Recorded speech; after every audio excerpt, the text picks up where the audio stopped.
ఐజీవైసీ అంటే I got you covered అనే startup యొక్క ఫౌండర్. ఆయనతో స్టార్టప్ అండ్ ఎంటర్‌ప్రెన్యూర్‌షిప్ గురించి మాట్లాడే ముందు ఒక చిన్న రాపిడ్ ఫైర్ రౌండ్ చేద్దాం. ఏంటంటే శాంసన్ గారిని ఇబ్బంది పెడదాం.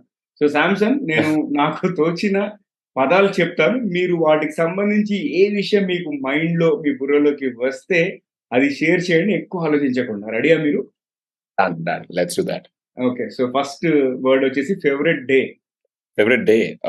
My son's birthday, okay. ఎప్పుడండి అది? 21st October. ఓకే. నెక్స్ట్ ప్రేమ.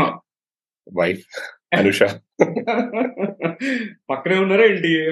వైఫ్ పేరు చెప్తున్నారు. లేకపోతే మదర్, సిస్టర్ అట్లా పక్కన ఉండకపోయినా ఇది తను చూస్తది కదా. So good one. Next environment అంటే పర్యావరణం. hill stations. There is a hill station. ఒక hill station ఉంది ముంబైలో. ఐఎమ్ బేసిక్లీ హ్మ్. ఫ్రమ్ ముంబై కాబట్టి అక్కడ హ్మ్. మహాబలేశ్వరం ఒక hill station.